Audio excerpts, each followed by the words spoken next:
Hello दोस्तों, आप सभी का हमारे यूट्यूब चैनल पर हार्दिक स्वागत है। हम पिछली वीडियो में जाने थे कि पाचन तंत्र क्या होता है। पाचन तंत्र का हमने सचित्र वर्णन पूरा पढ़ा था, जिसमें दो पार्ट में पाचन तंत्र हमने खत्म किया था, पाचन तंत्र भाग 1 और पाचन तंत्र भाग 2, जिसे हमने जाना था कि जैव प्रक्रम में कुछ क्रियाएं होती थी, उसी को जैव प्रक्रम कहा जाता था। जिसमें था पहला, जीव पोषण करते हैं। तो जीव जो पोषण करते हैं उसके बारे में हम खूबी बढ़िया से अच्छे से पिछली वाली वीडियो में हम जान चुके। 2-3 वीडियो हमने बनाया, उसमें बताया गया। आज जो हम दूसरी क्रिया पढ़ेंगे कि जीव और क्या करते हैं, तो हमने बताया था जीव पोषण करते हैं और उसके बाद क्या होता है, जीव श्वसन करते हैं। तो पोषण हम लोग जान चुके थे। हम यहाँ जानेंगे कि जीव श्वसन कैसे करेंगे, श्वसन क्या होता है उसके बारे में हम जानेंगे। तो आज हम जो पढ़ेंगे वो क्या पढ़ेंगे, श्वसन। श्वसन,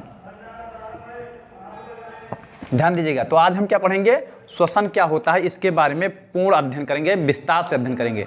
देखिए, श्वसन जो है वो बहुत डीपली से समझने की जरूरत है और इतनी सरल लैंग्वेज में हम आपको आज श्वसन पढ़ाएंगे और इतना बारीकी नॉलेज देंगे, शायद आपको कहीं अलग क्षेत्र में मिल सकता है। आपको इतने बेहतरीन ढंग से, इतने आसानी से समझाएंगे कि श्वसन आज के बाद आपको रटना नहीं पड़ेगा। देखिए, किसी भी डिफिनेशन को रट लेने से कोई फायदा नहीं है। पहले उसके एक एक पॉइंट, एक एक बारीकियों को समझना बहुत जरूरी है, क्योंकि वो जान जाएंगे फिर आपको याद करने की जरूरत नहीं है। परिभाषा ऑटोमेटिक बन जाता है, परिभाषा के लिए कोई दिक्कत नहीं है। प्रोसेस क्या होता है, हमको परिभाषा तो लिखा दिया जाता है, हम रट लेते हैं, लेकिन क्या होता है उसके कॉन्सेप्ट को क्लियर हम नहीं कर पाते हैं। तो हम जो आपको वीडियो बनाकर दे रहे हैं उसमें कॉन्सेप्ट क्लियर रहेगा, आपको वहां से कोई इफ दैट नो का क्वेश्चन आपके माइंड में नहीं आएगा, ऐसा कोई कंफ्यूजन नहीं आएगा जिससे आप कंफ्यूज हो जाते हैं। जैसे बहुत बार क्या होता है, किसी चैप्टर को हम पूरा पढ़ लेते हैं, हर परिभाषा को जान लेते हैं, फिर भी उसमें क्या होता है, कहीं ना कहीं हमारे दिमाग में से जो क्वेश्चन पूछा जाता है वो पर हम क्या होता है, सन्नाटा छा जाता है, हम नहीं बता पाते हैं। तो क्या होता है कि हम केवल परिभाषा को रट्टू तोते की तरह रट लेते हैं, जिसके कारण ऐसा होता है। लेकिन हम जो आपको पढ़ाने जा रहे हैं, आज के बाद आप श्वसन ऐसा सोचेंगे कि ऐसा श्वसन किसी ने पढ़ाया नहीं, ऐसा श्वसन हम कहीं पढ़े नहीं, इसके बारे में आप जानेंगे। क्यों? क्योंकि हम श्वसन आया नाम कहाँ से, उसके बारे में हम आज आपको बताएंगे कि श्वसन का परिभाषा बना कैसे, श्वसन की डेफिनेशन कैसे बनी, इसके बारे में बताएंगे और आप जान पाएंगे कि हाँ, आज हमने लाइफ में पहली बार जाना कि श्वसन ऐसे होता है। नहीं तो लोग क्या कहते हैं, सांस को लेना, सांस को छोड़ना, शरीर के अंदर ले जाना, यही सब श्वसन कहलाता है। हम परिभाषा रट लेते हैं, लेकिन उसमें बाखूबी की इसकी आवश्यकता क्यों होती है, कैसे किस प्रकार से कन्वर्ट होता है, क्या होता है, इसके बारे में हम कुछ नहीं जान पाते हैं। देखिए, आपका यह हाई स्कूल जो है बहुत बेस है और खासकर कॉम्पिटिटिव एग्जाम के लिए बहुत ही महत्वपूर्ण होता है। तो इसको हम बहुत विस्तार से बताएंगे। देखिए, वीडियो लॉन्ग हो जाएगा, थोड़ा प्रोसेस बड़ा रहेगा, लेकिन ध्यान दीजिए, वीडियो को छोड़िएगा नहीं, कहीं पर पॉइंट मिस मत कीजिएगा, क्योंकि मिस जहां कर दोगे वहीं दिक्कत हो जाएगा। क्योंकि हम जो बता रहे हैं कुछ अलग ढंग से बताएंगे, कुछ अलग तरीके से बताएंगे, ये आप देखिए। तो हम पढ़ेंगे श्वसन। अब ध्यान से देखिए, जो जीव हैं हमारे पृथ्वी पर, जितने प्रकार के जीव हैं, उन्हें जैव प्रक्रिया करने के लिए क्या करना पड़ता है, उन्हें ऊर्जा की आवश्यकता पड़ती है। ध्यान दीजिएगा, पॉइंट नंबर 1 कि हमारे पृथ्वी पर जितने भी जीव हैं उन्हें अपना जैव प्रक्रम सुचारू रूप से चलाने के लिए क्या करना पड़ता है, ऊर्जा की आवश्यकता पड़ती है। समझिए बात को, किसकी आवश्यकता पड़ती है, ऊर्जा की। देखिए, एक पॉइंट बात है कि जीवों को ऊर्जा की आवश्यकता पड़ती है। देखिए, अभी हम श्वसन की बात कर रहे हैं, श्वसन पे टॉपिक जाकर रुकेगा। ये मत सोचेगा कि हम फालतू की चीज बता रहे हैं, पहले आप समझिए, हमने जैव प्रक्रम में बता दिया है। देखिए, एक पॉइंट यहां आपको नोट रखना है। क्यों?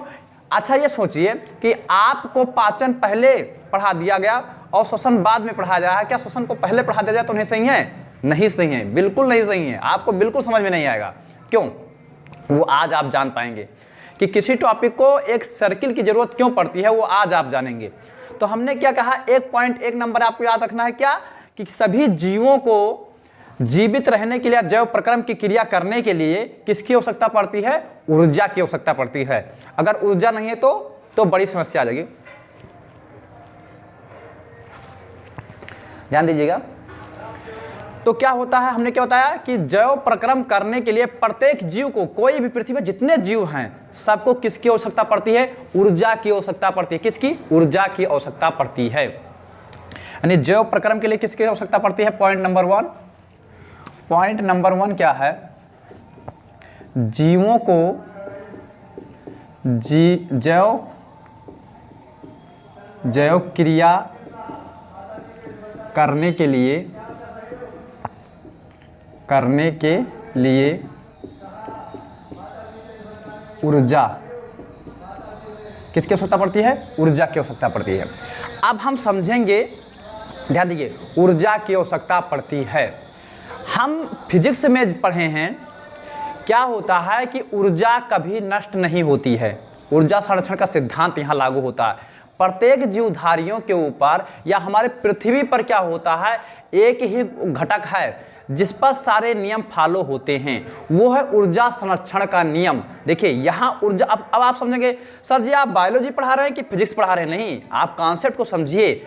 ऊर्जा संरक्षण नियम यहाँ जानना बहुत आवश्यक है, तब आप श्वसन की क्रिया जान पाएंगे। अगर ऊर्जा, देखिए हमने बताया कि परिभाषा को रट लेना अलग बात है, उसकी बारीकियों को जानना अलग बात है। तो जो हम प्रोसेस आपको बता रहे हैं उसमें कॉन्सेप्ट क्लियर करने के लिए, आपके कंफ्यूजन को दूर करने के लिए हम बारीकियों से पढ़ाने जा रहे हैं, और उस बारीकी से आज आप पढ़ेंगे, श्वसन के बारे में जान पाएंगे। हमने क्या कहा? ऊर्जा संरक्षण का नियम आपको जानना अति आवश्यक है। चलिए हम बताते हैं ऊर्जा संरक्षण का नियम क्या है। ये बताया गया कि हमारे पृथ्वी पर जितनी भी ऊर्जाएं हैं वो ना तो कभी नष्ट हो सकती हैं और ना ही उससे ज्यादा उत्पन्न किया जा सकता है, बल्कि क्या किया जा सकता है, इन ऊर्जाओं को एक रूप से दूसरे रूप में बदला जा सकता है। यही ऊर्जा का संरक्षण नियम है।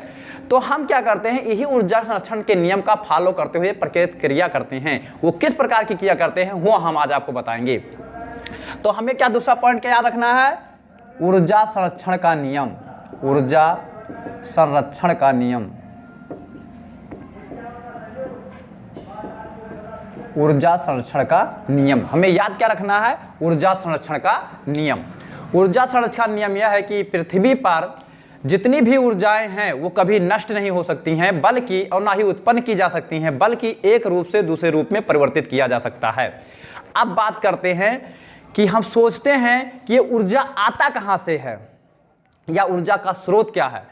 तो पूरे जो जैव या जो जंतु हैं अपनी क्रियाओं को करने के लिए, जैव प्रक्रम करने के लिए ऊर्जा लेते हैं, और ये ऊर्जा का स्रोत जो है वो पूरे पृथ्वी पर मात्र एक ही स्रोत है। ध्यान दीजिएगा, आप सोचिए वो स्रोत कौन सा है जिससे लोग ऊर्जा ग्रहण करते हैं। यानी हमारे पृथ्वी पर जितने भी जीव प्राणी हैं वो मात्र एक स्रोत है जहां से ऊर्जा ग्रहण करते हैं, यानी ऊर्जा अपने अंदर रूपांतरित करते हैं। अब जरा आप सोचकर बताइए कि उस ऊर्जा का नाम क्या है? शायद आपको अभी भी नहीं पता चला। तो उस ऊर्जा का नाम है सूर्य। क्या है? तीसरा स्टेप, सूर्य। क्या है? सूर्य ऊर्जा का प्रमुख स्रोत है। ये बात हम क्यों बता रहे हैं अभी आपको पता चलेगा जब हम विस्तार से बताएं, क्योंकि आप सोचे होंगे कि सर जी यहाँ से ये सब प्रक्रिया क्या इस रिलेटेड? नहीं, श्वसन से रिलेशन है इसका। अभी वो रिलेशन आप समझ पाएंगे तब चौंकेंगे कि हाँ क्या बात है। अब बारीकियां का तो आज हमें मिली है। तो हमने क्या बताया? पहला नंबर याद रखना है, मतलब क्या है कि जो जीव होते हैं जैव क्रिया करने के लिए क्या करते हैं? ऊर्जा की आवश्यकता पड़ती है। और ऊर्जा का संरक्षण नियम याद रखना है। ऊर्जा का संरक्षण नियम क्या है कि ऊर्जा ना तो नष्ट की जा सकती है और ना ही उत्पन्न की जा सकती है, बल्कि ऊर्जा को एक रूप से दूसरे रूप में बदला जा सकता है। अब बात करते हैं कि जीवों में ऊर्जा आता कहाँ है? तो जीवों में ऊर्जा सूर्य के द्वारा आता है। किसके द्वारा आता है? सूर्य के द्वारा। आप कहते हैं सर जी हम तो खाना खा करके ऊर्जा लेते हैं। अरे नहीं गधे, अभी पहले बात को समझो कि मतलब हम खाना खा करके ऊर्जा नहीं ग्रहण कर पाते हैं डायरेक्टली। अब खाने में ऊर्जा कहां से आया? पहले समझे, खाने में ऊर्जा कहां से आया? तो अभी हम जो बता रहे हैं केवल उसको ध्यान से सुनते जाइए, अभी प्रोसेस बाद में समझ में आएगा। तो क्या होता है? सूर्य ऊर्जा का प्रमुख स्रोत है। इस पूरे ब्रह्मांडल में पृथ्वी पर जो ऊर्जा का मुख्य स्रोत है वो कौन है? सूर्य है। तो बात करते हैं कि सूर्य जो है, सूर्य से जीव ऊर्जा किस प्रकार से प्राप्त करते हैं, यह हम आपको बताने जा रहे हैं। तो क्या होता है सूर्य जो होता है, आप ध्यान दीजिए, सूर्य से क्या निकलता है? प्रकाश निकलता है। सूर्य से क्या निकलता है?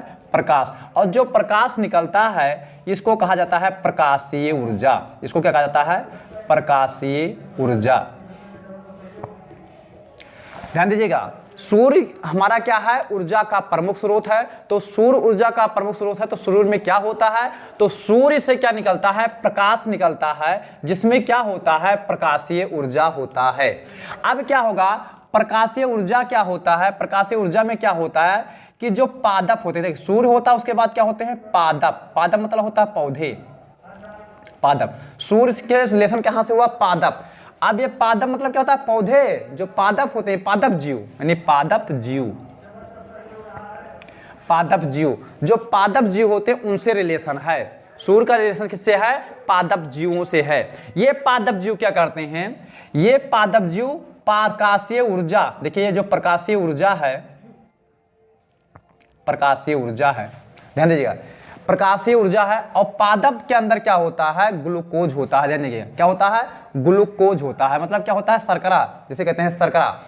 तो क्या होता है कि जो पादप के अंदर ग्लूकोज बनता है, शर्करा बनता है। ध्यान दीजिएगा, पादप के अंदर क्या बनता है, ग्लूकोज बनता है। वो अपना भोजन बनाते हैं सूर्य की प्रकाश की उपस्थिति में, जल का लेकर के सब बनाते नहीं है, जैसे प्रकाश संश्लेषण, जब हम पढ़ेंगे क्या पादपों में, मतलब जो श्वसन तब वहां से होगा, आपको प्रकाश संश्लेषण बताया जाएगा तो वहां। लेकिन हम क्या समझेंगे यहाँ, केवल ये समझेंगे कि सूर्य है और सूर्य क्या देता है, प्रकाश देता है, और प्रकाश में क्या होता है, प्रकाशीय ऊर्जा।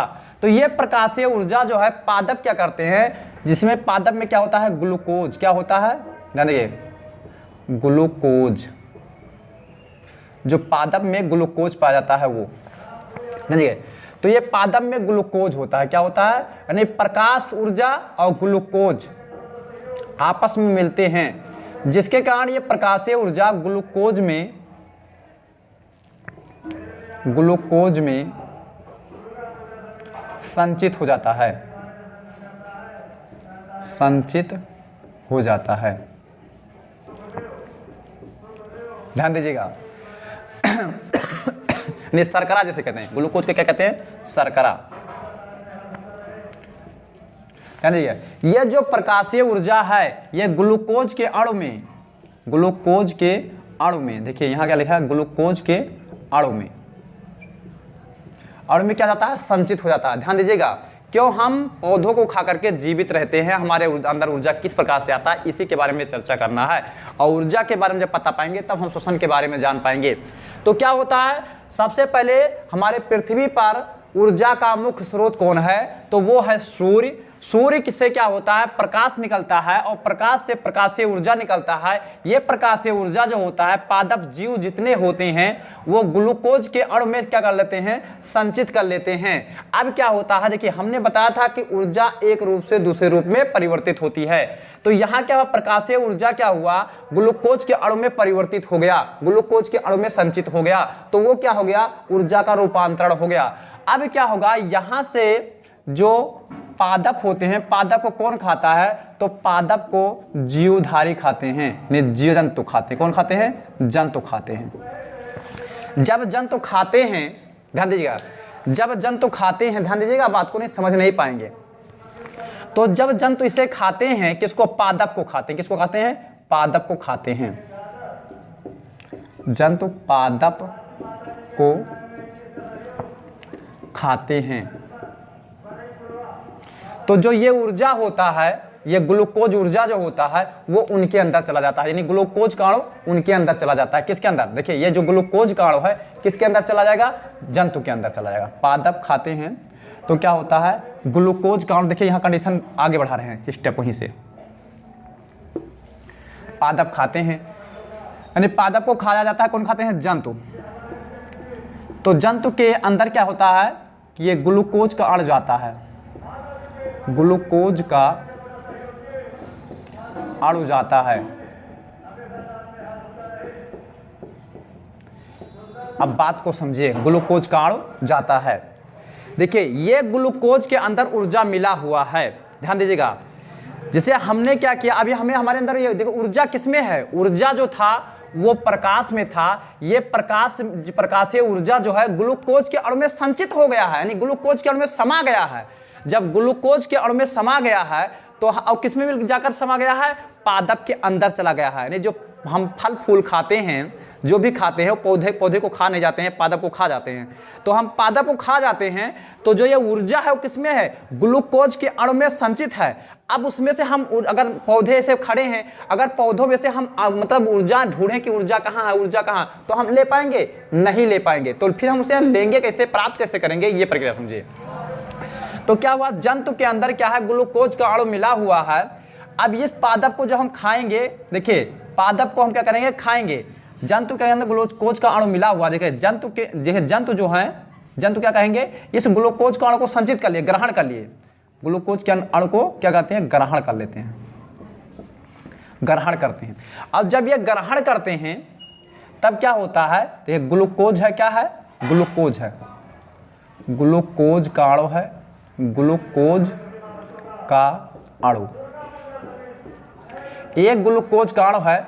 तो क्या होता है, यहां से फिर से हम क्या मिलाते हैं, ऑक्सीजन मिलाते हैं। क्यों, अब देखिए हमने खा लिया, ध्यान दीजिएगा, हम इसे खाए, अब खाने के बाद क्या हुआ, ये अणु हमारे अंदर चला गया। जैसे पाचन में हमने पढ़ा था कि पादप को हम खाते हैं, भोजन को रूप में ग्रहण करते हैं तो वो भोजन के रूप में हमारे अंदर गया, तो ये हमारे अंदर पहुंच गया, नहीं पहुंच गया, ग्लूकोज का अणु हमारे अंदर पहुंचा, नहीं पहुंचा।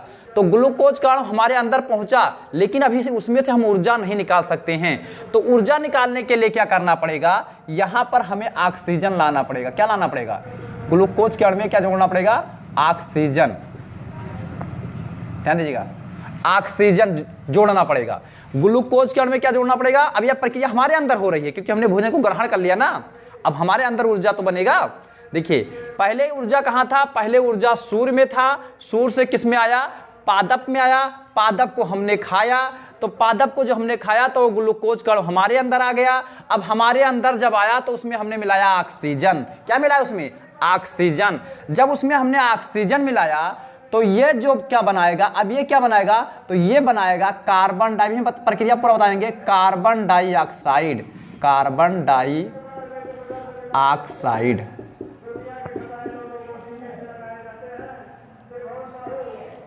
तथा जल। और उसके बाद क्या होगा, प्लस यहां पर क्या निकालेंगे तो बनेंगे, प्लस क्या बनेगा, 673 कैलोरी ऊर्जा। अब यहां हमें ऊर्जा मिल गया, ध्यान दीजिएगा, ये 673 कैलोरी ऊर्जा मिलेगा। कब, जब ऑक्सीजन का ऑक्सीकरण होगा, जिसे क्या होता है, जिसे कहते हैं जैविक ऑक्सीकरण। जब क्या होता है, जीव के शरीर में जैविक ऑक्सीकरण होता है तो क्या होता है, कार्बन डाइऑक्साइड का निर्माण होता है और जल का निर्माण होता है, तब जाकर के हमें 673 कैलोरी ऊर्जा मिलती है। बात समझ में आई कि हमारे अंदर ऊर्जा कहां से आया।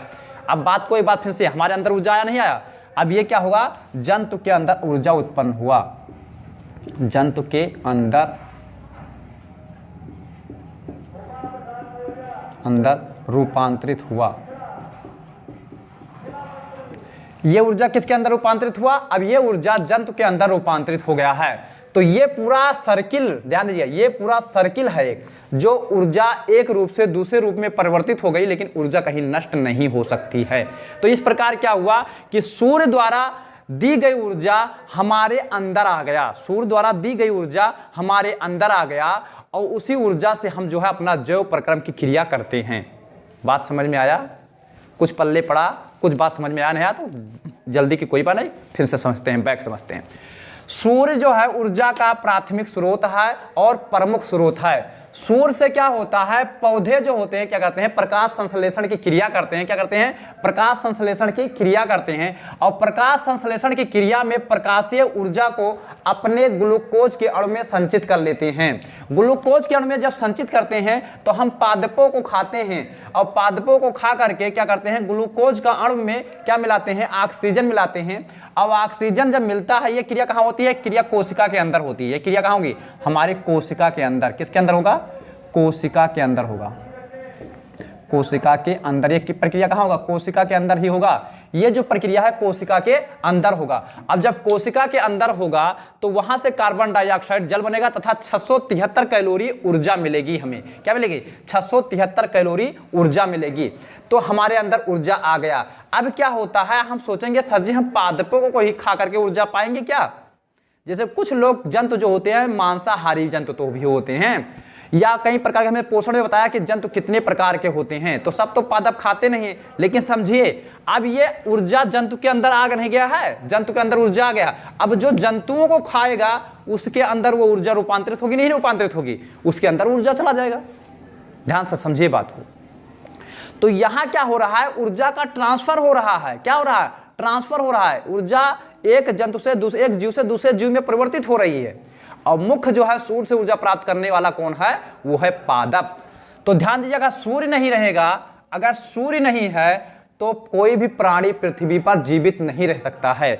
अगर सूर्य नहीं है तो ऐसा नहीं है कि सूर्य नहीं है तो अंधेरा ही केवल छाया रहेगा पृथ्वी पर। अगर सूर्य नहीं है तो जीवित जीवों का सबका विनाश हो जाएगा। समझिए बात को, क्योंकि मुख्य मतलब ऊर्जा का स्रोत जो है वो सूर्य है। जितनी भी ऊर्जाएं पृथ्वी पर चल रही हैं वो सूर्य के द्वारा दी हुई ऊर्जाएं हैं, जिसको क्या होता है एक रूप से दूसरे रूप में परिवर्तित करके हम उसका यूज करते हैं। सारे जीवधारी उसका उपयोग करते हैं। जितने प्रकार के जीवधारी हैं वो जो ऊर्जा ग्रहण कर रहे हैं वो कहां से आया है, वो सूर्य से ही आया है। तो सूर्य ही पृथ्वी पर ऊर्जा का प्रमुख स्रोत है, जिसके द्वारा जीव जीवित रहते हैं। अब बात को समझिए कि सूर्य ऊर्जा का प्रमुख स्रोत हुआ या नहीं हुआ, हुआ ना। ये पॉइंट आप कहीं नहीं पाएंगे जितनी बारीकी से हमने आपको बताया है, और जहां ले जाकर छोड़ा है शायद आज आप ताजुब मान गए होंगे कि हाँ तभी तो हम जीवित रहते हैं। अब आप कल्पना कीजिए 1 मिनट के लिए कि अगर सूर्य ना हो तब क्या होगा। क्या पृथ्वी पर केवल अंधेरा ही होगा? नहीं, पृथ्वी पर केवल अंधेरा ही नहीं होगा, बल्कि क्या होगा कि हमारे पृथ्वी पर क्या जो ये सर्किल है, ये सर्किल का क्रम ही टूट गया, जिसके कारण इन पर डिपेंड हुए सारे जीव क्या हो जाएगा, विनाश हो जाएगा। सारे जीव नष्ट हो जाएंगे। क्यों? क्योंकि उनके अंदर ऊर्जा जाएगा नहीं तो अपने जैविक क्रिया नहीं कर पाएंगे। अब बात करते हैं कि श्वसन किसे कहते हैं। ध्यान दीजिएगा, श्वसन किसे कहते हैं, हम बात को अब कहेंगे कि कोशिका के अंदर जो ये प्रक्रिया हो रही है, ध्यान दीजिए, कोशिका के अंदर ये प्रक्रिया जो हुई यही क्या कहलाता है, श्वसन। अब कहेंगे ये सर जी क्या प्रक्रिया है, अभी इसको हम सिद्धांतिक एंड लैंग्वेजिक डेफिनेशन के बारे में बताएंगे। जो यहाँ हो रही है प्रक्रिया वही हो रही है जंतु में श्वसन। जंतु में श्वसन क्या कहलाता है, यही वो प्रक्रिया है जिसे जंतु में श्वसन कहलाता है। देखिए यहाँ से लेकर के जो यहाँ रूपांतरित हुआ ये प्रोसेस जो हुआ यही क्या कहलाता है, जंतुओं में श्वसन। क्या कहलाता है, जंतुओं में श्वसन। यानी क्या होता है कि जीव के अंदर होने वाली वह प्रक्रिया, ध्यान दीजिएगा, जीव के अंदर होने वाली वह प्रक्रिया जिसमें क्या होता है, ग्लूकोज के अणु में, ग्लूकोज के अणु से, ध्यान दीजिएगा, जीव के अंदर होने वाली वह प्रक्रिया जिसके द्वारा ग्लूकोज के अणु से, ग्लूकोज के अणु का ऑक्सीकरण, जैविक ऑक्सीकरण, ध्यान दीजिए, इसको क्या कहा जाता है, इसको कहा जाता है जैविक ऑक्सीकरण। जैविक ऑक्सीकरण ये कौन सी क्रिया कहलाएगी, जैविक ऑक्सीकरण की क्रिया कहलाएगी। यानी ग्लूकोज में ऑक्सीजन को मिलाना, ग्लूकोज में ऑक्सीजन को मिला करके ऊर्जा को अलग करना, यानी क्या होगा, ग्लूकोज से अणु को निकालना, ऊर्जा को अलग करना, क्या कहलाता है, जैविक ऑक्सीकरण कहलाता है। क्या कहलाता है, जैविक ऑक्सीकरण कहलाता है, यानी जैविक ऑक्सीकरण की क्रिया कहलाता है। तो जीवों में होने वाली, देखिए, जीवों में होने वाली वह प्रक्रिया, जीवों में होने वाली वह प्रक्रिया जिसके द्वारा ग्लूकोज में जैविक ऑक्सीकरण की क्रिया होती है। क्या होता है, जिसके द्वारा ग्लूकोज के द्वारा जैविक ऑक्सीकरण की क्या होती है, क्रिया होती है, जिससे जीव के अंदर क्या उत्पन्न होता है, ऊर्जा उत्पन्न होता है, ऊर्जा का रूपांतरण होता है, जिसे हम क्या कहते हैं, श्वसन कहते हैं। नहीं समझ में आया, ध्यान दीजिएगा। अब बात को उदाहरण के द्वारा समझिए, नहीं करेक्टली परिभाषा नहीं जान पाएंगे। देखिए हम क्या करते हैं, पहले भोजन ग्रहण किए तो वहां पहुंचा ग्लूकोज का अणु पहुंचा, क्या पहुंचा, ग्लूकोज का अणु कहां पहुंचा, कोशिका के पास पहुंचा। उसके बाद क्या किए हम, मतलब जो है वायु को ग्रहण किए, वायु को अपने अंदर ले गए, और वायु में उपस्थित है ऑक्सीजन। ऑक्सीजन जब अंदर जाता है तो वहां कोशिका के पास पहुंचता है। तो ग्लूकोज और कोशिका इनको मिलाया जाता है। अभी किस प्रकार से मिलाया जाता है हम आपको बाद में बताएंगे। उनको मिलाया जाता है और मिलाने के बाद क्या होता है, एक क्रिया होती है जिसे हम क्या कहते हैं, जैविक ऑक्सीकरण की क्रिया। किसे क्या कहते हैं, जैविक ऑक्सीकरण कहा जाता है। उस क्रिया को कहा जाता है जैविक ऑक्सीकरण, जिससे क्या होता है कि जो अणु ग्लूकोज में मिले थे वो ऊर्जा के रूप में हमें प्राप्त होते हैं।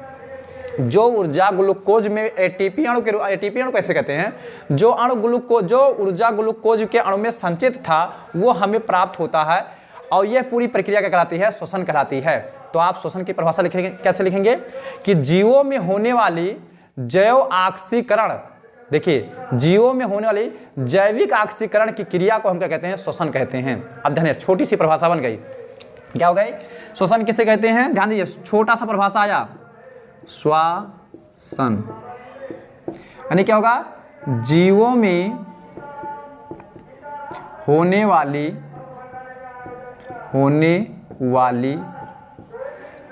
जैविक ऑक्सीकरण की क्रिया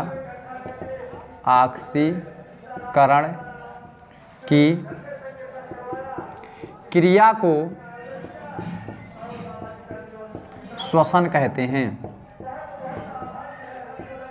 श्वसन कहते हैं।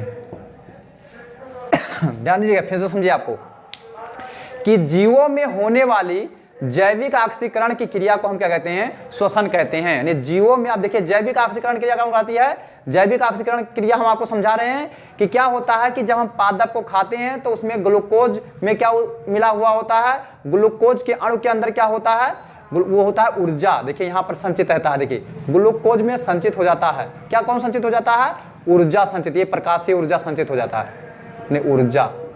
ऊर्जा क्या जाता है, संचित रहता है।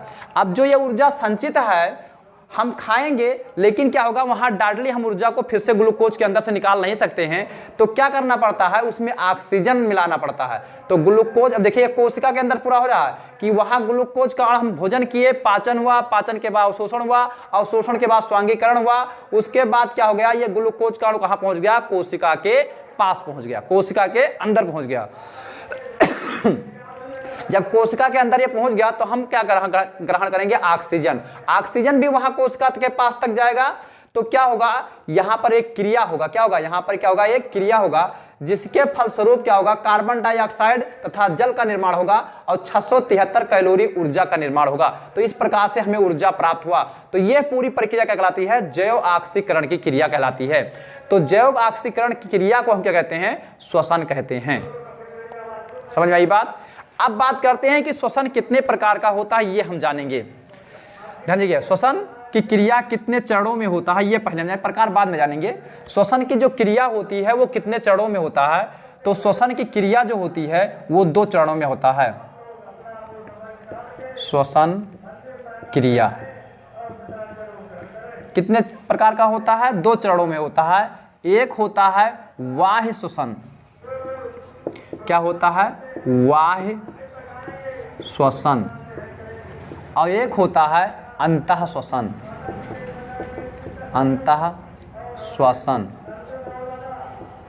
क्या होता है, एक होता है बाह्य श्वसन, एक होता है अंतः श्वसन।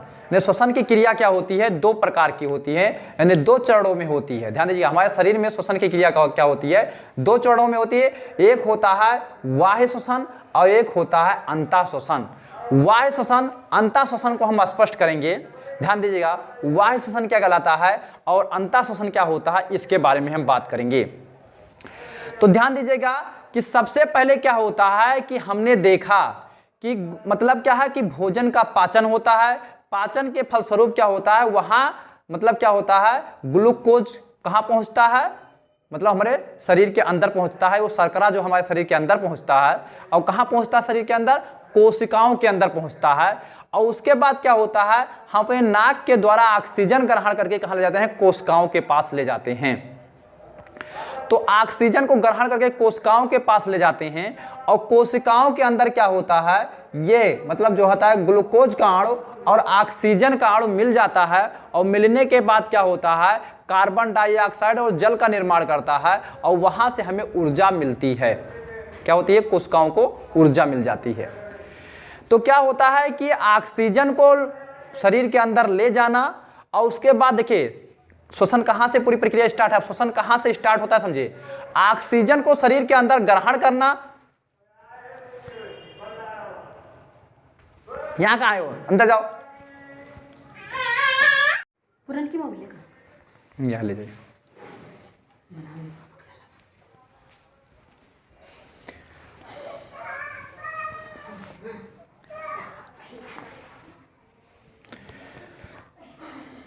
तो ध्यान से समझिए, क्या होता है, ऑक्सीजन को हम क्या करते हैं, ग्रहण करते हैं। ऑक्सीजन को ग्रहण करते हैं। देखिए श्वसन स्टार्ट कहाँ होता है, ये हम आपको बता रहे हैं कि श्वसन की प्रक्रिया कहाँ से स्टार्ट हो जाती है। जब हम ऑक्सीजन को ग्रहण कर लेते हैं, हवा को अपने अंदर ले जाते हैं, पूरी शरीर के हवा को हम अपने अंदर ले जाते हैं, और हवा ले जा करके क्या करते हैं, ऑक्सीजन को, हवा हमारा, देखिए पर्यावरण में उपस्थित जितनी भी गैस हैं वो सब हमारे अंदर जाती हैं, लेकिन क्या होता है, केवल ऑक्सीजन कोशिकाओं तक पहुंचता है बस, बाकी सब रास्ते से वापस कर दिए जाते हैं। ये प्रक्रिया भी हम समझाएंगे वायु श्वसन अंदर श्वसन में, लेकिन पहले समझिए कि श्वसन प्रक्रिया स्टार्ट क्या होती है।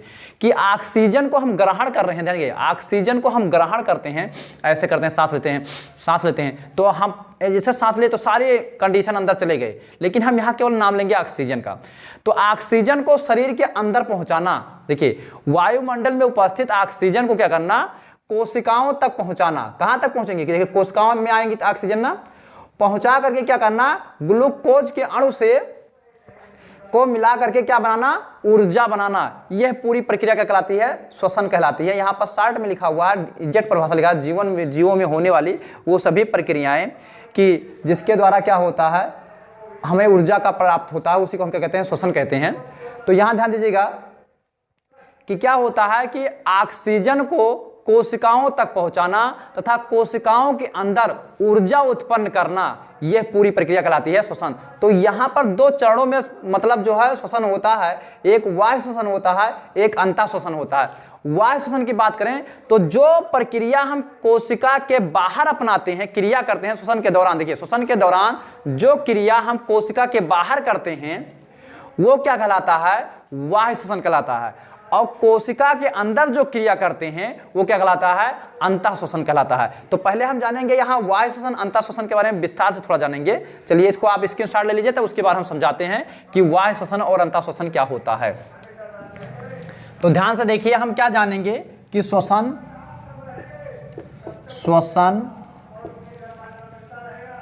क्रिया, क्या समझेंगे, श्वसन क्रिया। नहीं, श्वसन की क्रिया कितने चरणों में होती है, तो दो चरणों में होती है। एक होती है बाह्य श्वसन,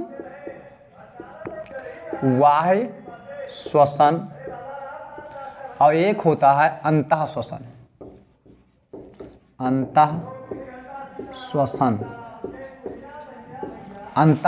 नहीं, जो श्वसन की क्रिया होती है हमने बताया दो चरणों में होती है, एक बाह्य श्वसन होता है, एक अंतः श्वसन होता है। अब बात करेंगे बाह्य श्वसन, तो ध्यान से देखिएगा, बाह्य श्वसन वो क्या कहलाता है। पहले श्वसन की क्रिया पूरा समझते हैं कि होता क्या है। सबसे पहले क्या होता है कि वायुमंडल में, देखिए समझिएगा, वायुमंडल से क्या होता है, वायुमंडल से क्या होता है, हम ऑक्सीजन को, देखिए ऑक्सीजन को केवल हम बात करेंगे, वैसे अभी और बात गैस जाती हैं, लेकिन ऑक्सीजन वहाँ कोशिका तक होती है। ऑक्सीजन को क्या करते हैं, ग्रहण करते हैं, और ग्रहण करते हैं। पहला स्टेप क्या होता है, ऑक्सीजन को ग्रहण करते हैं। दूसरा स्टेप क्या होता है, इस ऑक्सीजन को कोशिका तक पहुंचाते हैं। क्या होता है, ऑक्सीजन को कोशिका तक पहुंचाते हैं।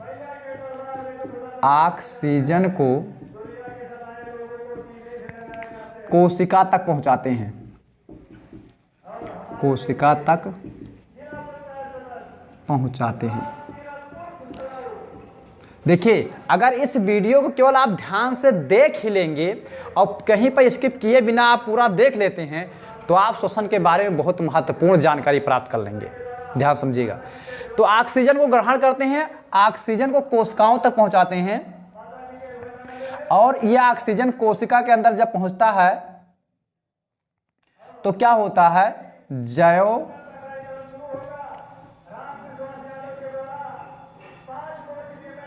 यानी ग्लूकोज तथा ऑक्सीजन मिल करके क्या बनाते हैं, जल तथा कार्बन डाइऑक्साइड का निर्माण करते हैं। कार्बन डाइऑक्साइड प्लस ऊर्जा, का निर्माण होता है, इतना चीज होता है।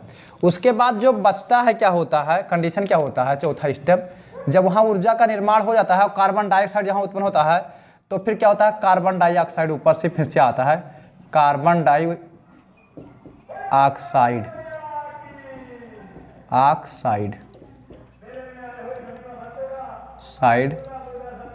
जो प्राप्त होता है कार्बन डाइऑक्साइड, उसे वायुमंडल से बाहर किया जाता है, वायुमंडल में छोड़ा जाता है। ये हमारा स्टेप है, पूरा प्रोसेस है, ऑक्सीजन क्रिया का पूरा प्रोसेस है कि ऑक्सीजन को ग्रहण किया जाता है, ऑक्सीजन कोशिका के पास जाता है, कोशिका के अंदर जो है ग्लूकोज यानी शर्करा से क्या होता है, अभिक्रिया करता है और उस अभिक्रिया के दौरान वहाँ ऊर्जा निर्मुक्त होता है। ऊर्जा निर्मुक्त होने के बाद वहाँ प्राप्त होता है कार्बन डाइऑक्साइड और कार्बन डाइऑक्साइड को पुनः ला करके वायुमंडल में हम त्यागते हैं। तो ये पूरा प्रक्रिया क्या होता है, श्वसन। तो कोशिका के अंदर जो प्रक्रिया हुआ, यानी कोशिका के अंदर क्या हुआ, केवल ऑक्सीजन और मतलब ग्लूकोज मिलकर के ऊर्जा का निर्माण किए, तो वो हो गया आंतरिक श्वसन।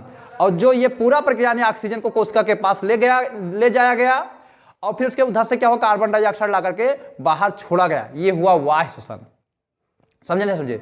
तो क्या होता है कि मतलब क्या होता है, वायुमंडल में उपस्थित ऑक्सीजन को कोशिकाओं तक पहुंचाना तथा कोशिकाओं से उत्पन्न कार्बन डाइऑक्साइड को वायुमंडल में लाकर छोड़ना, यह कहलाता है बाह्य श्वसन। क्या कहलाता है, बाह्य श्वसन। तो बाह्य श्वसन किसे कहते हैं ध्यान समझिएगा, बाह्य श्वसन किसे कहते हैं कि ऑक्सीजन को वायुमंडल में उपस्थित ऑक्सीजन को कोशिकाओं तक ले जाना तथा कोशिकाओं से उत्पन्न कार्बन डाइऑक्साइड को और वायुमंडल में लाकर छोड़ना, यह पूरा प्रक्रिया क्या कहलाता है, बाह्य श्वसन कहलाता है। अब बात करते हैं अंतः श्वसन क्या होता है। कोशिका के अंदर ऑक्सीजन तथा ग्लूकोज मिलकर के जो ऊर्जा का निर्माण किए थे, ऊर्जा बनाए थे और ऊर्जा के दौरान कार्बन डाइऑक्साइड और जल भी बना था, यह पूरी प्रक्रिया क्या कहलाती है, करने में क्या कहलाता है, अंतः श्वसन कहलाता है। तो बाह्य श्वसन, अंतः श्वसन। तो बाह्य श्वसन में क्या होता है, कितने चरणों में होता है, ये हम समझेंगे। बाह्य श्वसन में क्या होता है, तो बाह्य श्वसन की परिभाषा हम जान चुके हैं, ध्यान दीजिए। बाह्य श्वसन की परिभाषा हम फिर से जान लेते हैं।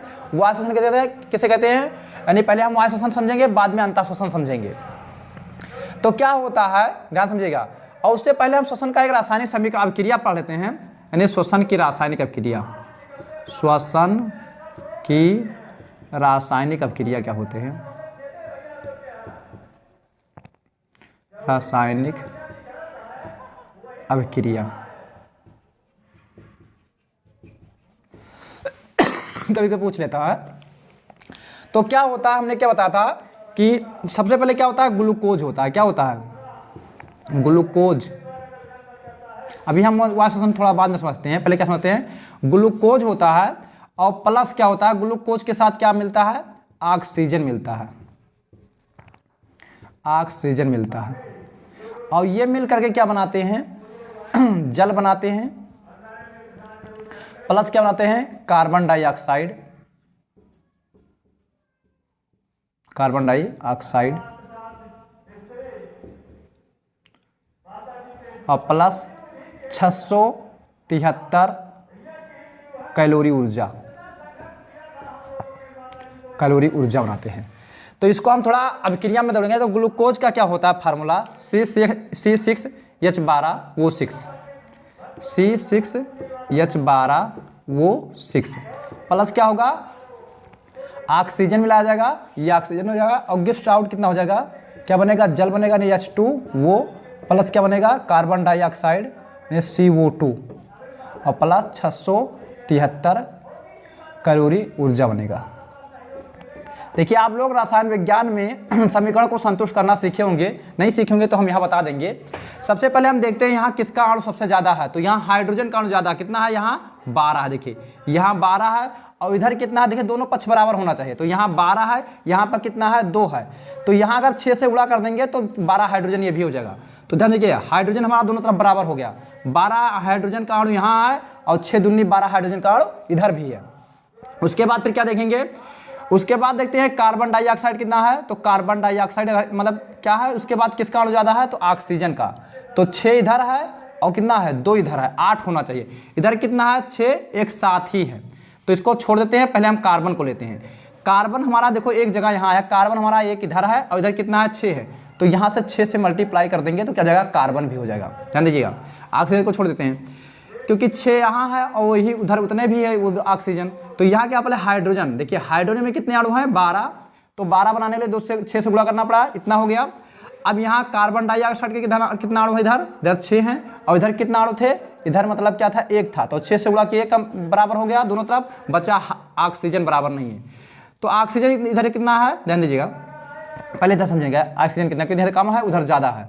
तो देखिए 6 दूनी 12, 12 6 कितना 18, तो 18 करना है, तो ध्यान दीजिएगा यहाँ से कितना हो जाएगा, 6 ये है ना, हमारे पास कितना कम पड़ रहे हैं, 12, तो यहाँ 6 गुणे 2 कर देंगे तो 12 हो जाएगा, 6 गुणे 2, 6 दूनी 12। अब ध्यान से समझिए, ये हो गया, तो ये हो गया आपका ग्लूकोज, ये हो गया ऑक्सीजन का अणु, ये मिलकर के ये प्रक्रिया करते हैं। तो इसी को हम क्या कहते हैं, श्वसन का रासायनिक अभिक्रिया समीकरण कहते हैं, रासायनिक अभिक्रिया समीकरण, इसको समझ लीजिए। ये हो गया कंडीशन। तो वायु श्वसन, देखिए वायु श्वसन जो होता है वो कितने चरणों में होता है अब हमें जानेंगे। तो वायु श्वसन जो हमारा होता है, ध्यान दीजिएगा, इसको एक बार पुनः हम समझा देते हैं। रासायनिक अभिक्रिया समीकरण क्या होता है, ग्लूकोज तथा ऑक्सीजन को मिलाया जाता है, उसके बाद क्या प्राप्त होता है, जल प्राप्त होता है, कार्बन डाइऑक्साइड प्राप्त होता है, 673 कैलोरी ऊर्जा मिलता है। ग्लूकोज का जो फार्मूला होता है केमिस्ट्री में आप लोग पढ़े होंगे, C6H12 वो 6 होता है, ऑक्सीजन का जो फार्मूला होता है 6O2 और गिब्स आउट क्या होता है, जल का जो फार्मूला होता है 6H2O प्लस कार्बन डाइऑक्साइड का फार्मूला होता है 6CO2 प्लस 673 कैलोरी ऊर्जा, ये होता है। ध्यान दीजिएगा। तो अब बात करते हैं, ये तो हमारा नोट्स था, मान लेते हैं नोट्स अगर लिखना चाहते हैं तो ये नोट्स था जो आपका होता है, कंडीशन कभी कभी पूछ लेता है, ये कंडीशन था। बात करते हैं वायु श्वसन। वायु श्वसन किसे कहते हैं, वायुमंडल में उपस्थित ऑक्सीजन को शरीर के अंदर ले जाना और शरीर के अंदर कोशिकाओं तक ले जाना और कोशिका में उपस्थित कार्बन डाइऑक्साइड को शरीर से लाकर बाहर छोड़ने की प्रक्रिया को हम क्या कहते हैं, वायु श्वसन कहते हैं। तो वायु श्वसन में क्या होता है, ऑक्सीजन ग्रहण करना, ऑक्सीजन को ग्रहण कर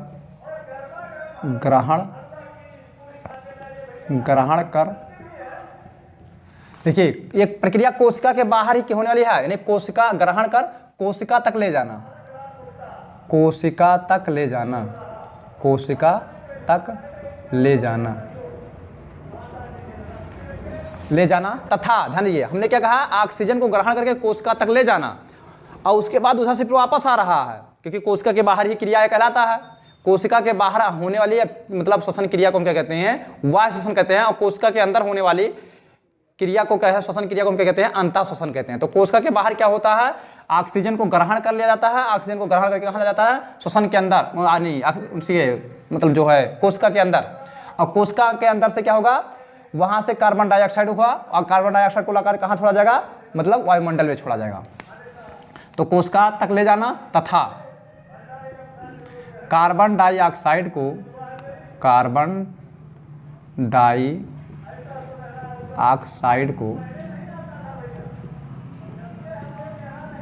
को शरीर से बाहर छोड़ना, शरीर से बाहर छोड़ना, यह पूरी प्रक्रिया क्या कहलाती है, वायु श्वसन कहलाती है। अब हम बात करेंगे कि वायु श्वसन कितने चरणों में होता है, ये हम समझेंगे कि वायु श्वसन की प्रक्रिया क्या है, यानी वायु श्वसन की क्रिया क्या है वो हम जानेंगे कि वायु श्वसन की क्रिया में कौन कौन सी क्रियाएं करना पड़ता है, तो वो वायु श्वसन कहलाता है। एक बार इसके सार लीजिए इसका, तो फिर हम समझाते हैं कि वायु श्वसन की क्रिया क्या है।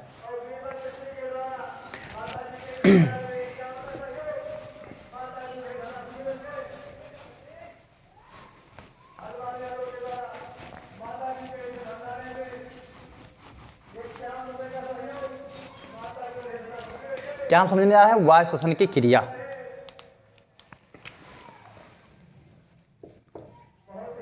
वायु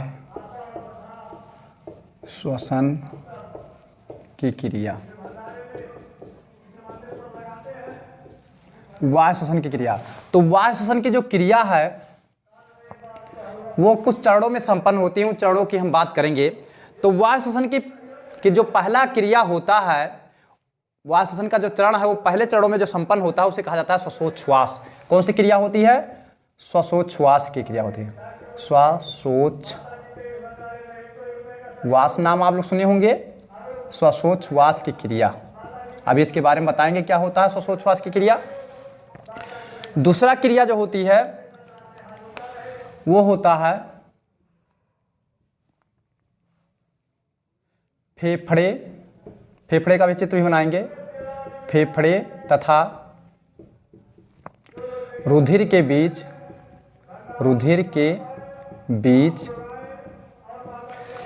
गैसों का आदान प्रदान। गैसों का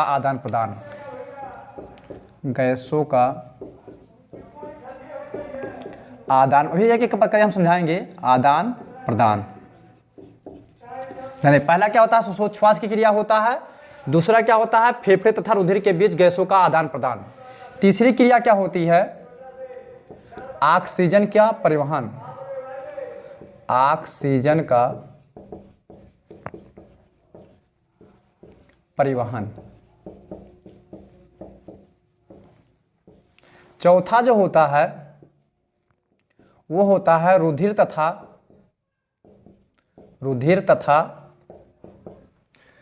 कोशिका के बीच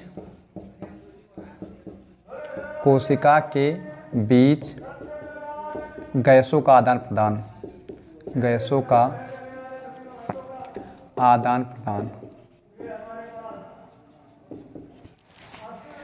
पांचवा जो होता है वो कार्बन डाइऑक्साइड का परिवहन। कार्बन डाइऑक्साइड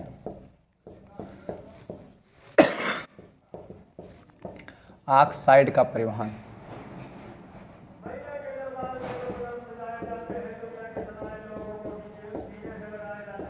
ये 5 प्रक्रिया हमारे अंदर होती है। ध्यान दीजिएगा क्या होता है। पहला कंडीशन क्या होता है कि वायु श्वसन के अंदर क्या होता है? श्वासोच्छ्वास होता है।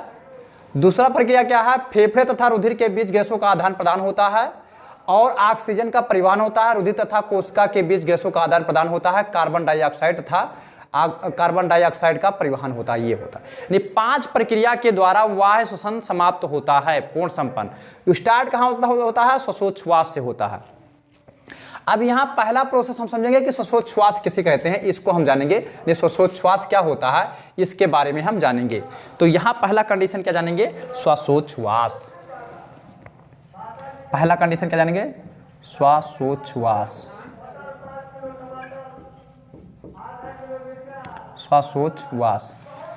श्वासोच्छ्वास की क्रिया हम समझेंगे कि श्वासोच्छ्वास क्या होता है, इसके बारे में हम जानेंगे कि श्वासोच्छ्वास किसे कहते हैं और श्वासोच्छ्वास में कौन कौन सी घटनाएं घटती हैं उसके बारे में जानते हैं। आइए तो यहाँ हम जानेंगे श्वासोच्छ्वास क्या होता है, इसके बारे में जानेंगे। श्वासोच्छ्वास किसे कहते हैं? ध्यान दीजिएगा कि वायुमंडल में उपस्थित सभी गैसों को हम ग्रहण करते हैं। एक चीज़ हम ये कन्फर्म जानते हैं कि वायुमंडल में जितनी गैसें हैं उन सब को ग्रहण करते हैं, लेकिन सारी गैसें जो होती हैं वो हमारे शरीर के अंदर नहीं जाता है। देखिए शरीर के अंदर से क्या होता है, कुछ गैसें शरीर के हिस्से तक जाती हैं जहाँ कहते हैं फेफड़े तक। यानी उपस्थित सब वायुमंडल में उपस्थित जितनी गैसें होती हैं सबको हम ग्रहण करते हैं और सब कहाँ तक जाती हैं? फेफड़े तक सभी लोग जाती हैं। लेकिन वहाँ से कोशिका के अंदर कौन जाता है? केवल ऑक्सीजन जाता है। तो पहले हम क्या समझेंगे कि श्वासोच्छ्वास क्रिया है क्या? ये वायुमंडल में उपस्थित सभी गैसों को फेफड़े तक पहुँचाना तथा फेफड़े में उपस्थित सभी गैसों को मतलब क्या होता है? वायुमंडल में लाकर बाहर छोड़ना। ये पूरी प्रक्रिया क्या कहलाती है? श्वासोच्छ्वास कहलाती है। एक बार पुनः हम समझ रहे हैं, आपको बता रहे हैं कि वायुमंडल में उपस्थित सभी गैसों को क्या होता है? ग्रहण करना और ग्रहण करके फेफड़ों तक ले जाना, नहीं फेफड़े तक ले जाना, और फेफड़े में उपस्थित सभी गैसों को ला करके वायुमंडल में छोड़ना। यह पूरी प्रक्रिया क्या कहलाती है? श्वासोच्छ्वास कहलाती है। ध्यान दीजिएगा कि मतलब क्या है? वायुमंडल में उपस्थित सभी गैसों को ग्रहण करके फेफड़े तक ले जाना तथा फेफड़े में उपस्थित सभी गैसों को वायुमंडल में लाकर छोड़ना, यह प्रक्रिया क्या कहलाती है? श्वासोच्छ्वास कहलाती है। समझ पाए ना? समझ पाए? श्वासोच्छ्वास किसे कहते हैं? ध्यान दीजिएगा, श्वासोच्छ्वास किसे कहते हैं? वायुमंडल में उपस्थित सभी गैसों को शरीर के अंदर फेफड़े में ले जाकर छोड़ना तथा फेफड़े में उपस्थित सभी गैसों को वायुमंडल में लाकर छोड़ना, यह पूरी प्रक्रिया कहलाती है श्वासोच्छ्वास कहलाती है। अब श्वासोच्छ्वास जो होता है दो चरणों में होता है। एक होता है निःश्वसन। क्या होता है? एक होता है निःश्वसन, निःश्वसन, और एक होता है निःश्वसन।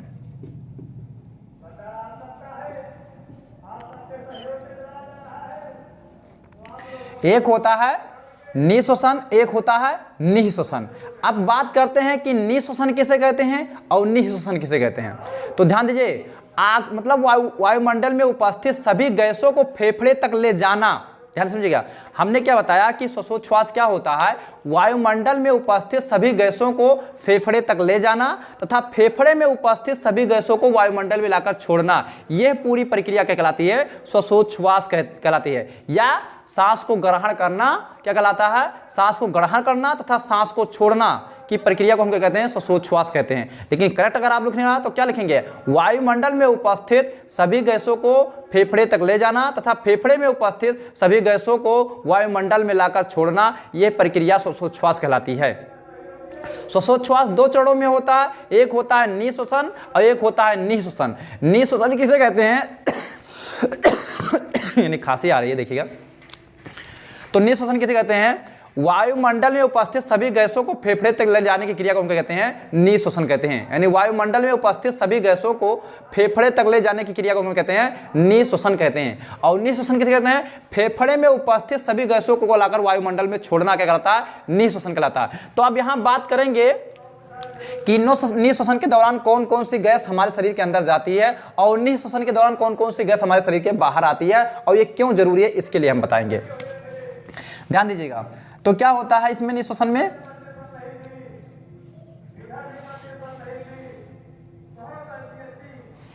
निःश्वसन के दौरान क्या होता है कि वायुमंडल में उपस्थित गैसों को फेफड़े में ले जाना, फेफड़े में ले जाना, फेफड़ों तक पहुंचाना, फेफड़े तक पहुंचाना। ने वायुमंडल में उपस्थित गैसों को फेफड़े तक पहुंचाना क्या कहलाता है? निःश्वसन। और क्या है? फेफड़े में उपस्थित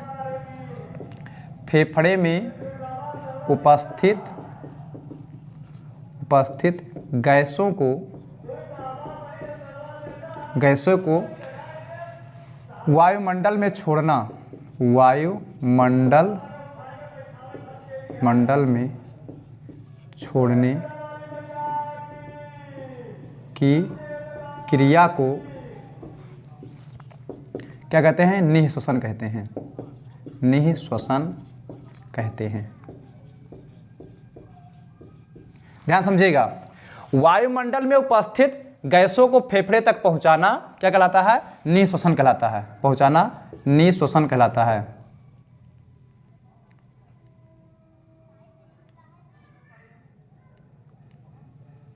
निःश्वसन श्वसन होता है, निःश्वसन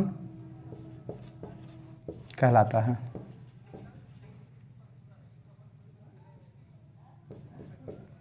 निःश्वसन कहलाता है। तो क्या होता है? निःश्वसन कर लीजिएगा, सही कर लीजिएगा। क्या कहता है? निःश्वसन कहलाता है। अब ध्यान दीजिएगा, निःश्वसन किसे कहते हैं? वायुमंडल में उपस्थित गैसों को फेफड़े तक पहुंचाना निःश्वसन कहलाता है, और फेफड़े में उपस्थित सभी गैसों को क्या है? वायुमंडल में लाकर कहलाता है, निःश्वसन कहलाता है। तो क्या होता है इसमें? क्या होता है? तो हमारे वायुमंडल में क्या होता है? पहला नंबर हमारे वायुमंडल में कितना है? नाइट्रोजन। क्या है? कौन सी गैस है? पहला नंबर हमारे वायुमंडल में क्या है? नाइट्रोजन। दूसरा क्या है? ऑक्सीजन। दूसरा क्या है? ऑक्सीजन। वो तीसरी प्रक्रिया क्या है? Carbon dioxide, CO2। ये प्रक्रिया है। अन्य गैसें भी हैं, लेकिन मूल समझेंगे हम इन्हीं को कि इनकी मात्रा हमें वायुमंडल में ज़्यादा है। तो वायुमंडल में कितना % मात्रा है नाइट्रोजन का? तो वो है 78%। ऑक्सीजन की मात्रा कहें तो 21%, कार्बन डाइऑक्साइड की मात्रा करें तो 0.03%। ये इतनी मात्रा है। तो हम क्या करते हैं, निःश्वसन के दौरान अपने शरीर में देखिए सभी गैसों को ग्रहण करते हैं। ध्यान दीजिएगा, इतनी गैसों को, वायुमंडल में जितनी प्रकार की गैसें हैं सबको हम ग्रहण कर लेते हैं। क्या क्या ग्रहण करते हैं निःश्वसन के दौरान? नाइट्रोजन 78% ग्रहण करते हैं, ऑक्सीजन 21% ग्रहण करते हैं, और कार्बन डाइऑक्साइड जो होता है वो 0.03% ग्रहण करते हैं। देखिए ध्यान से एक बात फिर समझिए, निःश्वसन के दौरान हम कौन सी गैसों को ग्रहण करते हैं? तो निःश्वसन के दौरान हम नाइट्रोजन, ऑक्सीजन, कार्बन डाइऑक्साइड तथा अन्य गैसें, तथा सभी अन्य गैसें होती हैं, तथा अन्य गैसें। अन्य गैस की मात्रा बहुत कम है, ये हम ग्रहण करते हैं। अब क्या होता है, ध्यान समझिएगा, इसमें से क्या होगा, जब निःश्वसन होगा तो फेफड़े में सभी गैसें जाएंगी, वहां से 4% ऑक्सीजन जो होता है शरीर के कोशिका के अंदर भेज दिया जाएगा। ध्यान समझिएगा, फेफड़े से 4% ऑक्सीजन क्या कर दिया जाएगा, कोशिका के अंदर भेज दिया जाएगा। बाकी सब वहीं फेफड़े से पुनः वापस आ जाएंगे। कैसे आएंगे? ध्यान समझिए, नाइट्रोजन 78%, ऑक्सीजन 21%, कार्बन डाइऑक्साइड 0.03%। क्या होगा कि 4%, देखिए इनमें से 4% क्या होगा, ऑक्सीजन क्या होगा, एब्जॉर्ब कर लिया जाएगा, कोशिका के अंदर चला जाएगा। कहाँ चला जाएगा? कोशिका के अंदर। देखिए 4% ऑक्सीजन जो होगा, इसमें से क्या होगा, 4% ऑक्सीजन रुधिर द्वारा अवशोषित करके कोशिका के अंदर पहुंचा दिया जाएगा। देखिए कोशिका के अंदर रुधिर कैसे पहुंचता है? ब्लड के माध्यम से पहुंचता है। तो ध्यान दीजिए, ऑक्सीजन कहाँ पहुंचा दिया जाएगा? कोशिका के अंदर। 4% ऑक्सीजन कोशिका के अंदर चला जाएगा, कोशिका में भेजा गया। तो ध्यान दीजिए, कोशिका में 4% ऑक्सीजन जब भेज देगा तो कितना परसेंट फेफड़े में बचा? फेफड़े में कितना % ऑक्सीजन बचेगा? और उसके बाद क्या होगा, कार्बन डाइऑक्साइड, कोशिका से कितना % कार्बन डाइऑक्साइड को मांगा है, तो कुछ % को मिला के कितना हो जाएगा, जब फेफड़े से कार्बन डाइऑक्साइड बाहर आएगा, कोशिका से क्या होगा, कार्बन डाइऑक्साइड बनकर के बाहर आएगा। ऊपर के हमने बताया है कि कोशिका के अंदर कार्बन डाइऑक्साइड का निर्माण होता है, वो भी आकर के फेफड़े में छोड़ा जाएगा। तो पहले ऑक्सीजन को ग्रहण किया जाएगा, और क्या होगा वहां पर, देखिए कार्बन डाइऑक्साइड को मतलब फेफड़े में छोड़ा जाएगा, और फेफड़े में से कार्बन ऑक्सीजन को ग्रहण किया जाएगा। जैसे मान लेते हैं ये फेफड़ा है और ये ब्लड है, तो ब्लड के द्वारा दो क्रिया होगा, ऑक्सीजन को इसमें छोड़ा जाएगा, देखिए ऑक्सीजन को यहाँ ग्रहण किया जाएगा, ऑक्सीजन O2, और क्या दिया जाएगा, वो कार्बन डाइऑक्साइड CO2। तो फेफड़े में से क्या होगा, देखिए फेफड़े में इतनी प्रकार की गैसें पहुंच चुकी हैं, लेकिन फेफड़े के अंदर क्रिया क्या होता है, 4% ऑक्सीजन क्या होगा, वो ब्लड अवशोषित कर लेगा, और ब्लड में उपस्थित कार्बन डाइऑक्साइड जो है फेफड़े में भेज दिया जाएगा। तो कुल मिलाकर के जो 0.03% क्या था, कार्बन डाइऑक्साइड था, वहां पर कितना, जब कार्बन डाइऑक्साइड छोड़ेगा फेफड़े में से, तो वहां से क्या होगा, 3.97% क्या होगा, देखिए 3.97, देखिए 3.97% कार्बन डाइऑक्साइड फेफड़े के अंदर छोड़ा जाएगा, जो शरीर में उत्पन्न हुआ है। तो अब क्या होगा, जब फेफड़े में छोड़ दिया जाएगा तो फेफड़े में क्या बचा, और नाइट्रोजन पुनः वापस आ जाएगा। नाइट्रोजन को अवशोषित नहीं किया गया, ध्यान दीजिएगा, नाइट्रोजन 78%, ऑक्सीजन अवशोषित नहीं किया गया है, तो यहां क्या होगा, नाइट्रोजन 78% फेफड़े में सेफ रहेगा।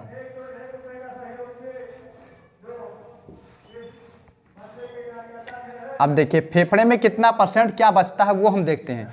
निःश्वसन हुआ, हमने 78% नाइट्रोजन ग्रहण किया, 21% ऑक्सीजन ग्रहण किया, और कार्बन डाइऑक्साइड 0.03% ग्रहण किया। अब उसके बाद यहाँ होता क्या है कि 4% ऑक्सीजन ब्लड में भेज दिया जाता है, और ब्लड से क्या होता है 3.97% कार्बन डाइऑक्साइड भेज दिया जाता है। तो 78% नाइट्रोजन को कहीं नहीं भेजा गया, तो ये 78% से बचा हुआ है। अब 21 में से 4% ऑक्सीजन भेज दिया गया कहाँ, ब्लड में, तो कितना % ऑक्सीजन बचा, ऑक्सीजन जो बता वो कितना बचा, 21%। 21 में से 4 जाएगा ना, 17% ऑक्सीजन बचा। और कार्बन डाइऑक्साइड कितना बचा फेफड़े के अंदर, क्योंकि यहाँ फेफड़े में जो है कार्बन डाइऑक्साइड लाया गया तो 0.03% यहाँ पहले से है और इसमें से क्या हुआ 3.97% कार्बन डाइऑक्साइड फिर आया तो कितना हो जाएगा 4% कार्बन डाइऑक्साइड। तो अब हमारे फेफड़े के अंदर कितना है 78% नाइट्रोजन है, 17% ऑक्सीजन है और 4% क्या है कार्बन डाइऑक्साइड CO2 है। अब इसी गैस को क्या कर दिया जाएगा पुनः फेफड़े में, इतना गैस फेफड़े में उपस्थित हो गया है इसको क्या कर दिया जाएगा वायुमंडल में छोड़ दिया जाएगा। इसको कहां छोड़ा जाएगा इन गैसों को वायुमंडल में छोड़ा जाएगा, वायुमंडल में छोड़ा जाएगा। अब बात को समझे कंफर्म क्या हुआ। हम निःश्वसन के दौरान 78% नाइट्रोजन ग्रहण करते हैं, 21% ऑक्सीजन ग्रहण करते हैं और 0.03% कार्बन डाइऑक्साइड ग्रहण करते हैं। लेकिन क्या होता है कि 21% में से 4% ऑक्सीजन जो है रुधिर में भेज दिया जाता है और रुधिर क्या करता है 3.97% रुधिर क्या करता है वो मतलब फेफड़े में छोड़ देता है कार्बन डाइऑक्साइड के रूप में। क्या करता है रुधिर 3.97% कार्बन डाइऑक्साइड क्या करता है फेफड़े में छोड़ देता है। तो फेफड़े में कितना हो जाएगा 4% कार्बन डाइऑक्साइड इकट्ठा हो जाता है और ऑक्सीजन 17% बचता है, 78% नाइट्रोजन पूरा का पूरा ऐसे सेव रहता है। फिर हम क्या करते हैं जो फेफड़े में इतने प्रकार के गैसें इकट्ठा हुई इनको क्या कर देंगे पूरा शरीर से बाहर कर देंगे, जिसे हम क्या कहते हैं निःश्वसन कहते हैं। तो ये प्रक्रिया। अब बात समझ में नहीं आती है कि हमारे शरीर को चाहिए केवल ऑक्सीजन, तो ये सब गैसें क्यों जाती हैं शरीर के अंदर, ये सब गैसें क्यों जाती हैं शरीर के अंदर। तो ध्यान दीजिएगा हम आपको बता रहे हैं कि हमारे फेफड़े के अंदर क्या होता है। जैसे फेफड़े की एक नली है, फेफड़े में क्या होता है यहाँ वायुकोष्ठ होता है। अभी जब आपको फेफड़े की संरचना बताएंगे तो वहाँ आएगा वायुकोष्ठ के बारे में बता देंगे बढ़िया से। लेकिन यहाँ मान लेते हैं क्या है वायुकोष्ठ, और वायुकोष्ठ के ऊपर क्या लिपटी होती हैं ऐसे ऐसे ब्लड की धमनियाँ लिपटी होती हैं, पतली पतली केशिकाएं लगी होती हैं वायुकोष्ठ के ऊपर। और ये वायुकोष्ठ में उपस्थित ध्यान दीजिएगा इन मतलब वायुकोष्ठ में छोटे छोटे रंध्र होते हैं, वायुकोष्ठ में छोटे छोटे छिद्र होते हैं और ब्लड के अंदर भी क्या होते हैं छोटी छोटी बारीकें जो ब्लड की जिसमें ब्लड प्रवाहित हो रहा होता है नसें होती है उसमें भी बहुत बारीक छिद्र होते हैं, वो होते हैं, इनसे लिपटी हुई रहती हैं। तो क्या होता है कि यहाँ से सभी गैसें यहाँ अंदर आती हैं। क्या आती हैं नाइट्रोजन आता है, कार्बन डाइऑक्साइड आता है, ऑक्सीजन आता है। तो यहाँ सब लोग इकट्ठी हो जाती हैं।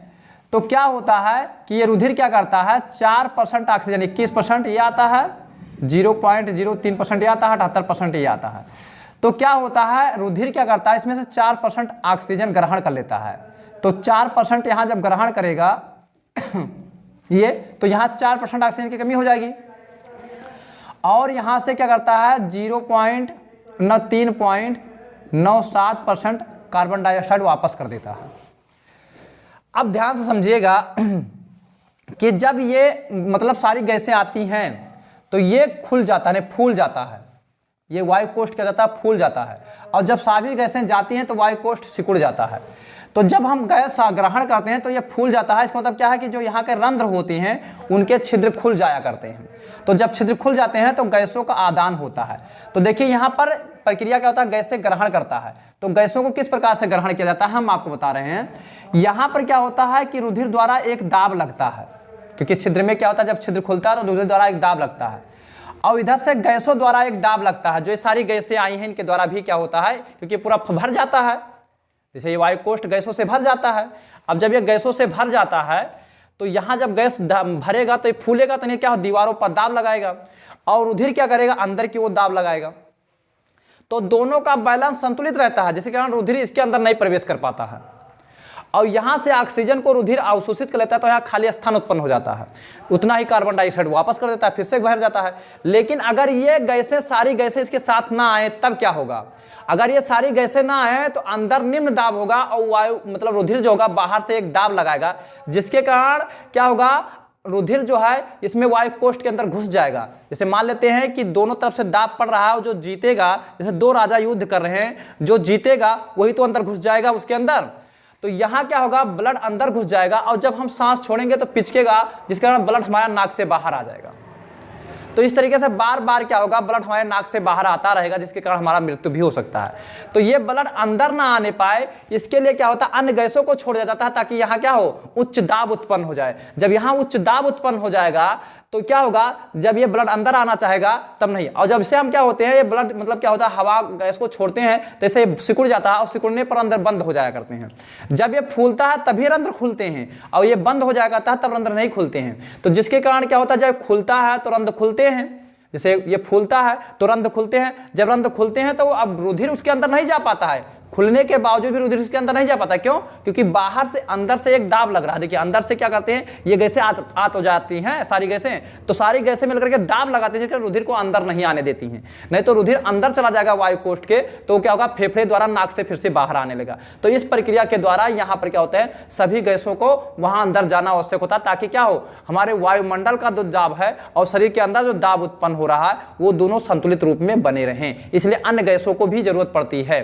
तो जिसके कारण क्या होता है, अगर ये क्या होंगे, ये गैसें अगर नहीं होंगी तो हमारे शरीर मतलब जो है फेफड़े में क्या होगा, निम्न दाब उत्पन्न हो जाएगा, और शरीर के ब्लड में उच्च दाब होने के कारण क्या होगा, ब्लड जो होगा निम्न दाब की ओर गमन करने लगेगा, जिसके कारण क्या होगा, वो ब्लड क्या होगा, हो जाएगा उसमें फेफड़े के अंदर चला जाएगा, और फेफड़े के द्वारा नाक के द्वारा बाहर आने लगेगा। देखिए बात नहीं समझ में आया, जैसे क्या होता है, अभी मान लेते हैं हम अपने हाथ पर एक ब्लड लगा देते हैं, ऐसे चीरा लगा देते हैं, तुरंत ब्लड बहने लगता है। क्यों बहने लगता है? ध्यान दीजिए, वहां छिद्र हो जाता है ब्लड की नली में। तो जब छिद्र हो जाता है तो वायुमंडल में निम्न दाब है और रुधिर के अंदर उच्च दाब है, जिसके कारण क्या होता है, रुधिर बाहर की ओर बहने लगता है। जब यहाँ हम हाथ लगा देते हैं, ऐसे करके दबा देते हैं, तब ब्लड बहना बंद हो जाता है। जानते हैं क्यों? जब हम यहाँ बाहर से एक दाब लगाते हैं तो बाहर वाला दाब ज्यादा हो जाता है और अंदर वाला दाब कम हो जाता है, जिसके कारण रुधिर बाहर नहीं आने पाता है। तो इसी प्रकार ये वायु जो आते हैं, ये बाहर से दाब लगा देते हैं, जिसके कारण क्या होता है, ये रुधिर अंदर नहीं जाने पाता है, और ये रुधिर हमारे फेफड़े के द्वारा शरीर से बाहर नहीं आता है। नहीं तो क्या होगा, ये छेद पा करके शरीर से बाहर निकलने लगेगा। तो यहाँ क्या होगा, एक उच्च दाब करके ब्लड को रोकने का कार्य करता है। इसीलिए सभी गैसें हमारे फेफड़े के अंदर जाना आवश्यक होते हैं। अब देखिए, ये आपका क्या था, निःश्वसन और निःश्वसन। तो ये प्रक्रिया क्या था, श्वासोच्छ्वास की प्रक्रिया थी। श्वासोच्छ्वास प्रक्रिया इतनी चीजें होती हैं। अब ये श्वासोच्छ्वास के अंतर्गत हम फेफड़ा भी बताएंगे आपको, लेकिन पहले उससे पहले 2-3 स्टेप जो ये हैं ये समझ लेते हैं, उसके बाद हम श्वसन तंत्र पढ़ेंगे। तो देखिए हमने क्या कहा था, पहला क्रिया क्या होता है, श्वासोच्छ्वास कहते हैं। श्वासोच्छ्वास की क्रिया ये हमने आपको बहुत विस्तार से बताया क्या होता है, जिसमें 2 क्रियाएं होती हैं, एक होता है निःश्वसन, एक होता है निःश्वसन होता है। तो क्या होता है, श्वासोच्छ्वास किसे कहते हैं, कि वायुमंडल में उपस्थित सभी गैसों को फेफड़े तक ले जाना तथा फेफड़े में उपस्थित सभी गैसों को शरीर से बाहर लाकर छोड़ने की प्रक्रिया को हम क्या कहते हैं, मतलब श्वासोच्छ्वास कहते हैं। श्वासोच्छ्वास 2 चरणों में होता है, एक निःश्वसन होता है, एक निःश्वसन होता है। निःश्वसन किसे कहते हैं, हमारे वायुमंडल में उपस्थित सभी गैसों को फेफड़े के अंदर लाने की क्रिया को हम क्या कहते हैं, निःश्वसन कहते हैं। निःश्वसन किसे कहते हैं, फेफड़े में उपस्थित सभी गैसों को वायुमंडल में ले जाकर छोड़ने की क्रिया को हम क्या कहते हैं, निःश्वसन। तो निःश्वसन के दौरान हम कौन कौन सी गैसों को अपने शरीर के अंदर ले जाते हैं, तो निःश्वसन के दौरान 78% नाइट्रोजन ले जाते हैं, 21% ऑक्सीजन ले जाते हैं, और कार्बन डाइऑक्साइड 0.03% फेफड़े तक ले जाते हैं। अब क्या होता है, निःश्वसन के दौरान कौन सी गैस हम बाहर छोड़ते हैं, कितनी % छोड़ते हैं, तो 78% गैस हम नाइट्रोजन छोड़ते हैं, और 17% हम ऑक्सीजन छोड़ते हैं, और 4% कार्बन डाइऑक्साइड छोड़ते हैं। क्या होता है, 4% क्या होता है, कार्बन डाइऑक्साइड छोड़ते हैं। तो इस प्रकार से क्या होता है, श्वासोच्छ्वास की प्रक्रिया समाप्त होती है। आप बात करते हैं क्या होता है, दूसरा स्टेप क्या होता है, फेफड़े तथा रुधिर के बीच गैसों का आदान प्रदान। तो फेफड़े तथा रुधिर के बीच जो गैसों का आदान प्रदान था, हमने यहां पर बताया। यहां पर देखिए फेफड़ा है और फेफड़े में वायु कोष्ठ है, और यहाँ क्या है, रुधिर लगी हुई है। तो क्या होता है, इनके बीच गैसों का आदान प्रदान होता है। कौन सी गैसों का आदान प्रदान होता है, रुधिर क्या करता है, फेफड़े से ऑक्सीजन को अवशोषित कर लेता है तथा कार्बन डाइऑक्साइड को फेफड़े में त्याग देता है। ये पहला प्रक्रिया होता है। तो इसी को क्या कहते हैं, गैसों का आदान प्रदान। देखिए फेफड़ा है, ये फेफड़ा है, और ये क्या है, मतलब रुधिर है। इसमें रुधिर तो प्रवाहित हो रहा है, छोटी सी नली है। तो रुधिर और फेफड़े के बीच में क्या होता है, एक क्रिया होता है। पहले क्या होगा, देखिए पहले हम वायुमंडल से ऑक्सीजन को लेकर जाएगा फेफड़े तक, फेफड़े वहां से दूसरा क्रिया स्टार्ट होता है। क्या करेगा, फेफड़ा तथा रुधिर आपस में एक क्रिया करेगा। कौन सी क्रिया, जो फेफड़े में ऑक्सीजन आया है वहां से ऑक्सीजन को अवशोषित कर लेगा और फेफड़े में कार्बन डाइऑक्साइड को वहां छोड़ देगा। ये हो गया दूसरा। और उसके बाद क्या होगा, ऑक्सीजन को जब वहां से लेगा तो ऑक्सीजन ले जाकर के कहां छोड़ेगा, कोशिकाओं तक छोड़ेगा, जिसे हम कहते हैं ऑक्सीजन का परिवहन। ऑक्सीजन से जब अवशोषित कर लेगा, और कौन अवशोषित करता है, ब्लड में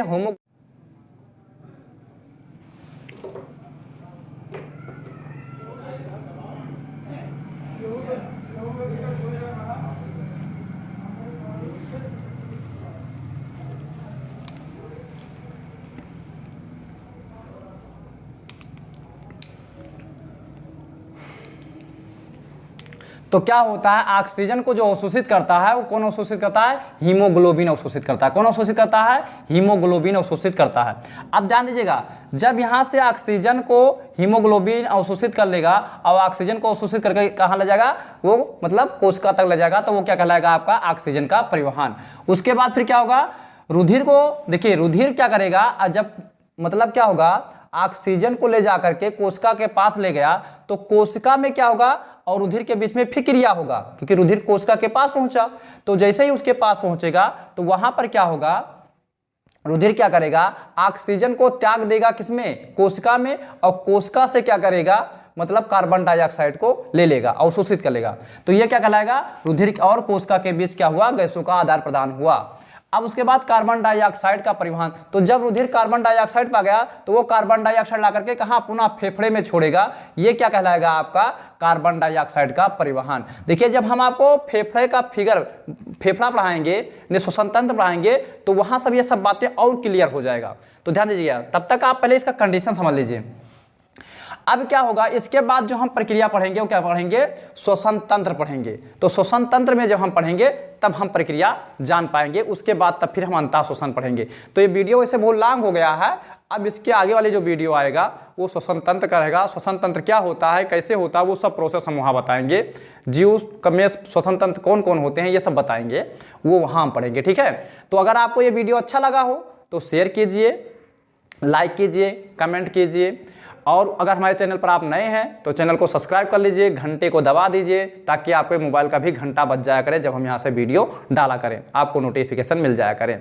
तो जब तक के लिए हम दूसरे वीडियो में फिर मिलेंगे, तब तक के धन्यवाद। जय हिंद, जय भारत।